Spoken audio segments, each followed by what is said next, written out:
Քենք սիրելի հայրենակիցներ, ռեկլամային մի նայեք, բնույթը ինչ են ստորագրել երեք,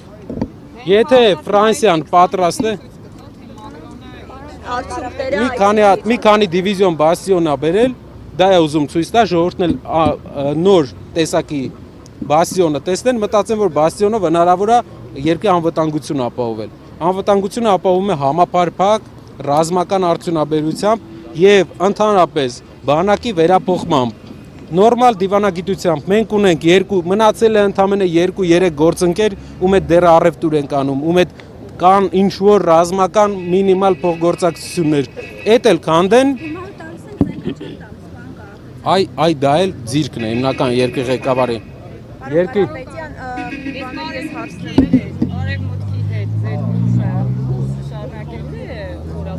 Տեսեք, Ամերիկայի Միացյալ Նահանգներում հանրապետական կուսակցությունն է իշխանության, որի հետ արժեքային առումով, դուք գիտեք, որ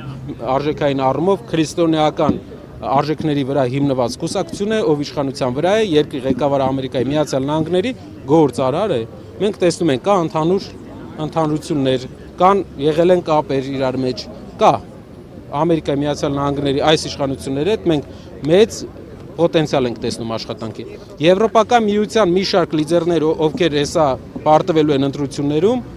պետք է մենք հասկանանք, օրինակ, 1 տարի հետո Ֆրանսիայի ղեկավարը ով է լինելու։ Ամենայն հավանականությամբ բոլոր հարցումներով Ֆրանսիայում փոխվելու է երկրի ղեկավար։ Տեսնենք ինչ դիրքավորմամբ ղեկավարը լինել, բայց Հայաստանի ղեկավարը չի կարող Ֆրանսիայի ղեկավարի հետ բարեկամ չլինել։ Բոլոր մեր առաջնորդների ժամանակ, հիշում եք ֆրանկոֆոնիան, հիշում եք մինչև այդ Ֆրանսիայի ղեկավարները եկել են մեր ազգերը բարեկամ, եղբայրական, բարեկամ ազգեր են։ Երկրի ղեկավարի ձիրքը չէ, դա ազգի ընդհանուր երկու ազգերի ձիրքն է։ Ու դա ոչ մեկ չի կարող դա ոտնատակ տալ, ոչ մեկ չի կարող այդ բարեկամությունը մենք միայն զարգացնելու ենք։ Երբ ասում են Ֆրանսիայի հետ հարաբերությունները լավացնումը, հարգելի հայրենակիցներ, դուք գիտեք, ինչքան է աճել արտանումը Հայաստանից Ֆրանսիա քաղաքացիական պայմանագիր կուսակցության ժամանակ։ 20%-ի չլա։ Իսկ Ռուսաստան ինչքան է աճել։ Ռուսաստան 400 անգամ ավելի շատ ապրանք ենք սկսել ուղարկել, քան Ֆրանսիա ենք ուղարկում։ 18 թիվ։ Կարակ Ազգային ժողովի մոտ այս ընտրությունը ստեղից մեկնարկը նորից մի հատ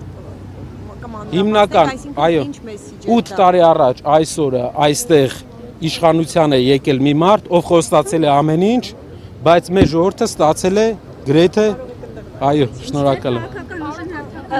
ավարտեմ։